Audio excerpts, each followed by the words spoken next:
Finally yes sir thank you ಹೇಳಬೇಕು ಅಂತ ಅಂದಾಗ ಬಹಳಷ್ಟು ಜನರಿದ್ದಾರೆ. ಇದರ ಮಧ್ಯ 2024 ಎಂಡಲ್ಲಿ ಭಾರತ ಮಾಜಿ ಪ್ರಧಾನಮಂತ್ರಿ ಒಬ್ಬರನ್ನು ಕಳ್ಕೊಳ್ಳುತ್ತೆ. ಎಸ್ ಎಂ ಕೃಷ್ಣ ಅಂತಹ ಧೀಮಂತ ನಾಯಕರನ್ನು ನಾವು ಕಳ್ಕೊಳ್ತೀವಿ. ಅದರಲ್ಲಿ ನನಗೆ ಮನಮೋಹನ್ ಸಿಂಗನ್ನು ಕಳ್ಕೊಂಡಿದ್ದು ಅತೀವ ದುಃಖವನ್ನು ಕೊಟ್ಟಿದೆ. ಭಾರತ ಏನಾದರೂ ಸ್ವಾತಂತ್ರ್ಯ ನಂತರ ಕಂಡ ಬೆಸ್ಟ್ ಪ್ರೈಮ್ ಮಿನಿಸ್ಟರ್ಸ್ ಅಂತ ನಾವು ಹೇಳಿದ್ವಿ. ಇವತ್ತು ಭಾರತ ಇಷ್ಟು ಮುಂದುವರಿಬೇಕಂತ ಹೇಳಿದರೆ ಮನಮೋಹನ್ ಸಿಂಗ್ ಅವರ 10 ವರ್ಷ ಮತ್ತು ಅವರ ಫೈನಾನ್ಸ್ ಮಿನಿಸ್ಟರ್ ಏನಾಗಿದ್ದಾರಲ್ಲ ಆ ಧೋರಣೆಗಳು, ಅವರ ಫೈನಾನ್ಸ್ ನೀತಿಗಳೇನಿದೆವಲ್ಲ, ದ್ಯಾಟ್ ವಾಟ್ ಇಂಡಿಯಾ ಹಿಯರ್. ನನಗೆ ಇವತ್ತು ಮೊನ್ನೆನೂ ಅನಿಸ್ತು, ನಾವು ಕೆಲವರಿಗೆ ಭಾರತ ರತ್ನವನ್ನು ಕೊಟ್ಟಿದೆ ಭಾರತ ಸರ್ಕಾರ. ಬಟ್ ನನಗನ್ಸಿದ್ದು, ನನ್ನ ಪರ್ಸ್ನಲಿ, ಹೀ ಡಿಸರ್ವ್, ಅವರು ಜೀವಂತ ಇರುವಾಗಲೇ ಅವರಿಗೆ ಆ ಭಾರತ ರತ್ನ ಪ್ರಶಸ್ತಿ ಸಿಗಬೇಕು ಅನ್ನುವ ಒಂದು ಆಸೆ ಇತ್ತು. ಆ ಕೊರಗು ಇವತ್ತಿದೆ. ಐ ಥಿಂಕ್ ನಾವು ಅವರಿಗೆ ಶ್ರದ್ಧಾಂಜಲಿಯನ್ನು ತಲುಪಿಸ್ತಾ ಎಸ್ ಎಂ ಕೃಷ್ಣ ಅವರಿಗೆ ದ ಬೆಸ್ಟ್ ಚೀಫ್ ಮಿನಿಸ್ಟರ್ ಆಗಿದ್ದರು. ಈಗ IT ಸೆಕ್ಟರ್ ಏನಿದೆ ಕರ್ನಾಟಕದಲ್ಲಿ, ಈ ಉದ್ಯೋಗಾವಕಾಶಗಳು, ಕರ್ನಾಟಕ ಬೆಂಗಳೂರನ್ನು ಭಾರತದಲ್ಲಿ ಇಂಟರ್ನ್ಯಾಷನಲಿಯಲ್ಲಿ ಅದು ರೆಕಗ್ನೈಸೇಷನ್ಗೆ ತಂದಿದ್ದರೆ ಅದರಲ್ಲಿ ಎಸ್ ಎಂ ಕೃಷ್ಣ ಅವರು ಒಬ್ಬರು ಅನ್ನೋದಕ್ಕೆ ಹೆಮ್ಮೆ ಇದೆ ನಮಗೆ. ಇಬ್ಬರನ್ನು ನಾವು ಕಳ್ಕೊಂಡಿದ್ವಿ 2024ಅಲ್ಲಿ. ಅದರ ನಂತರ ನನಗೆ ಮನಮುಟ್ಟುವಂತಹ ಒಂದು ಏನು ಸೆಂಟೆನ್ಸ್ ಅಂತ ಹೇಳ್ತೀವಲ್ಲ, ಏನನ್ನು ನಾವು ಪಡ್ಕೊಂಡಿದ್ದೀವಿ 2024ಅಲ್ಲಿ.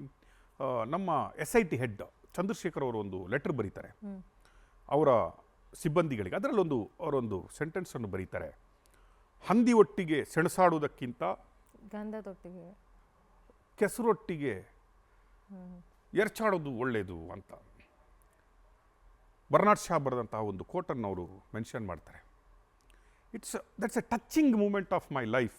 ನಾನು ಮಾಡ್ತಾ ಇರುವ ಆ ಕೆಲಸಗಳಿಗೂ, ಆ ಟೈಮಲ್ಲಿ ನಾನು ಎತ್ಕೊಂಡ ಇದ್ದ ಸ್ಟೋರಿಗಳಿಗೂ, ನಾನು ತಗೊಂಡ ಇರುವ ರಿಸ್ಕ್ಗಳಿಗೂ, ಅವರ ಆ ಒಂದು ಲೆಟರ್ಗಳನ್ನು ಓದ್ತಾ ಇದ್ದಂಗೆ, ಆ ಒಂದು ಬರ್ನಾಡ್ ಶಾ ಕೋಟ್ ಓದ್ತಾ ಇದ್ದಂಗೆ, I felt it's a realisation for me.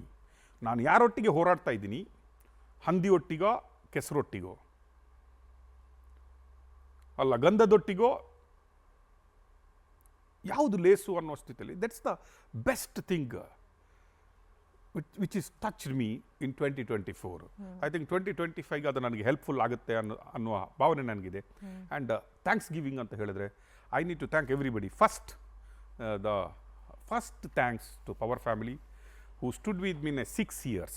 ಅವರಿಲ್ಲದೆ ನಾನಿಲ್ಲ ಅನ್ನುವ ಒಂದೇ ಸ್ಟೇಟ್ಮೆಂಟೊಂದಿಗೆ ಅವರಿಗೆ ಥ್ಯಾಂಕ್ಸ್ ಹೇಳುತ್ತಾ, ಕರ್ನಾಟಕದ ಎಲ್ಲ ಜನರಿಗೆ, ನಮ್ಮ ವ್ಯೂವರ್ಸ್ಗೆ ಎಲ್ಲರಿಗೆ ಥ್ಯಾಂಕ್ಸ್ ಹೇಳ್ತಾ, ನಮ್ಮ ಅಡ್ವರ್ಟೈಸ್ಮೆಂಟ್ ಏಜೆನ್ಸಿಗಳು, ಆ್ಯಡ್ ಏಜೆನ್ಸಿಗಳು, ರಿಟೇಲ್ ಏಜೆನ್ಸಿಗಳು ಅವರಿಗೆ, ಮತ್ತು ನಮ್ಮ ಕೇಬಲ್ ಆಪ್ರೇಟರ್ಗಳಿಗೆ ಎಲ್ಲರಿಗೆ ಇನ್ನೊಮ್ಮೆ ಥ್ಯಾಂಕ್ಸ್ಗಳನ್ನು ಹೇಳುತ್ತಾ, ನಮ್ಮ ಪ್ರತಿ ಏನು ಹೆಜ್ಜೆಯಲ್ಲೂ ಹೆಜ್ಜೆ ಇಟ್ಟ ನಿಮಗೆಲ್ಲರಿಗೂ ಥ್ಯಾಂಕ್ಸ್ ಹೇಳುತ್ತೆ. 2025 ನಿಮ್ಮೆಲ್ಲರಿಗೆ ಶುಭವಾಗಲಿ.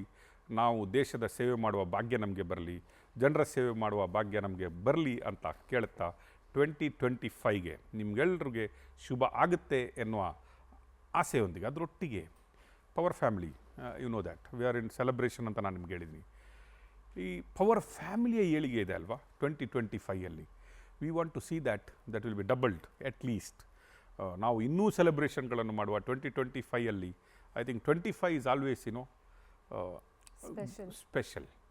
ಐ ಥಿಂಕ್ 25 ಪವರ್ ಟಿವಿಯ ನೆಕ್ಸ್ಟ್ ವರ್ಷ ನಮಗೂ ಸ್ಪೆಷಲ್ ಆಗಿರುತ್ತೆ ಅನ್ನುವ ಹುಮ್ಮಸ್ಸಿನೊಂದಿಗೆ I think we have already plans, and ಆ ಪ್ಲ್ಯಾನ್ಸ್ಗಳನ್ನೆಲ್ಲ ಎಕ್ಸಿಕ್ಯೂಟ್ ಮಾಡ್ತೀವಿ ಅನ್ನುವ ಭರವಸೆಯೊಂದಿಗೆ ಥ್ಯಾಂಕ್ಸ್ ಹೇಳಲಿಕ್ಕೆ. ಅದನ್ನೇ ಹೇಳಬೇಕು ಅಂದ್ಕೊಂಡೆ ಸರ್. ಈಗ 2024ಅಲ್ಲಿ ಸಾಕಷ್ಟು ಸುದ್ದಿಗಳನ್ನು ಪವರ್ ಟಿವಿ ಮೋಸ್ಟ್ ಡೇಂಜರಸ್ ಸುದ್ದಿಗಳನ್ನು ಅಥವಾ ಮೋಸ್ಟ್ ರಿಸ್ಕಿ ಸುದ್ದಿಗಳನ್ನು ಕೂಡ ಪ್ರಸಾರ ಮಾಡಿದ್ದೀವಿ. 2025ಅಲ್ಲಿ ಯಾವ ರೀತಿಯ ಸುದ್ದಿಗಳು ವೀಕ್ಷಕರು ಎಕ್ಸ್ಪೆಕ್ಟ್ ಮಾಡ್ಬೋದು ಸರ್? ಎಸ್, ನಾನು ಆಲ್ಮೋಸ್ಟ್ ಕೆಲವು ದಿನಗಳಿಂದ ಸ್ಕ್ರೀನಲ್ಲಿ ಬರ್ತಾ ಇಲ್ಲ. ಪೀಪಲ್ ಆರ್ ಆಸ್ಕಿಂಗ್, ಏನು ಸರ್ ಸ್ಕ್ರೀನಲ್ಲಿ ಇಲ್ಲ ನೀವು ಅಂತ. Sometimes silence is more dangerous than sound ಅಂತ ಹೇಳ್ತಾರೆ. ಶಬ್ದ ಇಲ್ಲದಾಗ ನಿಶಬ್ದ ಇದೆ ಅಲ್ವಾ, ಅದು ತುಂಬ ಡೇಂಜರಸ್ ಅಂತ. When Rakesh Shetty silence means I mean some investigation ಜರ್ನಲಿಸಮಲ್ಲಿ ಇರ್ತೀನಿ ಅಂತ.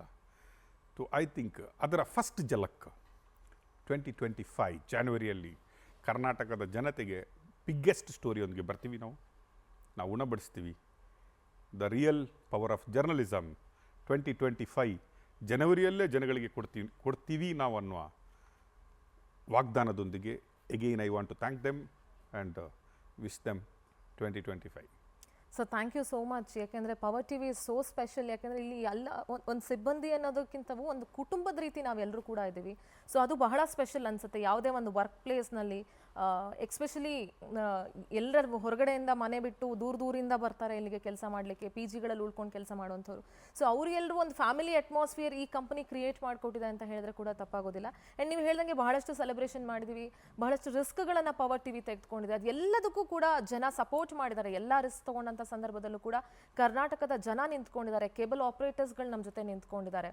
ಸೊ ಈ ಯಶಸ್ಸು ಇದೇ ರೀತಿ ಮುಂದುವರಿತಾ ಇರಲಿ ಅನ್ನೋದೇ ಎಲ್ಲರ ಆಶಯ sir. And Power T V ನೀವು ಹೇಳ್ದಂಗೆ 2025ರಲ್ಲಿ ಬಹಳ ಸ್ಪೆಷಲ್ ಸುದ್ದಿಗಳೊಂದಿಗೆ ಆ್ಯಂಡ್ ವಿಭಿನ್ನ ಕಾರ್ಯಕ್ರಮಗಳೊಂದಿಗೆ ನಾವು ಜನರ ಮುಂದೆ ಬರಬೇಕು ಅನ್ನುವಂಥ ಪ್ಲಾನ್ಸ್ಗಳನ್ನು ಇಟ್ಕೊಂಡಿದ್ದೀವಿ ಅನ್ನೋ ಮಾತನ್ನು ಹೇಳ್ತಾ ಇದ್ರಿ. Thank you so much sir. Power T ವಿಯ ಒಂದು ದೊಡ್ಡ ಸ್ಟ್ರೆಂತ್ ಆಗಿ ನೀವು ನಿಂತ್ಕೊಂಡಿದ್ದೀರಿ. Thank you so much. ನಮ್ಮೆಲ್ಲ ಸಿಬ್ಬಂದಿ ಪರವಾಗಿ ನಿಮಗೂ ಕೂಡ ಧನ್ಯವಾದಗಳು ಸರ್. ಎಲ್ಲ ಶುಭ ಆಗಲಿ 2025ಗೆ. Thank you. ನೋಡಿದಲ್ಲ ವೀಕ್ಷಕರೇ, 2024ಗೆ ಥ್ಯಾಂಕ್ ಯು ಹೇಳಬೇಕಾದಂಥ ಕಾರ್ಯಕ್ರಮ, ಹಾಗೆ 2025ಗೆ ವೆಲ್ಕಮ್ ಹೇಳಬೇಕು.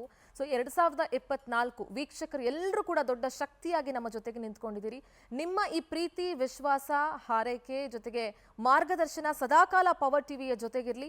2025ಕ್ಕೆ ನಾವು ಒಳ್ಳೊಳ್ಳೆ ಕಾರ್ಯಕ್ರಮಗಳೊಂದಿಗೆ, ವಿಭಿನ್ನ ಕಾರ್ಯಕ್ರಮಗಳೊಂದಿಗೆ ಆ್ಯಂಡ್ ಇನ್ನೂ 10 ಸ್ಫೋಟಕ ಸುದ್ದಿಗಳೊಂದಿಗೆ, ಇನ್ವೆಸ್ಟಿಗೇಟಿವ್ ಸ್ಟೋರಿಗಳೊಂದಿಗೆ ನಿಮ್ಮ ಮುಂದೆ ಬರ್ತೀವಿ.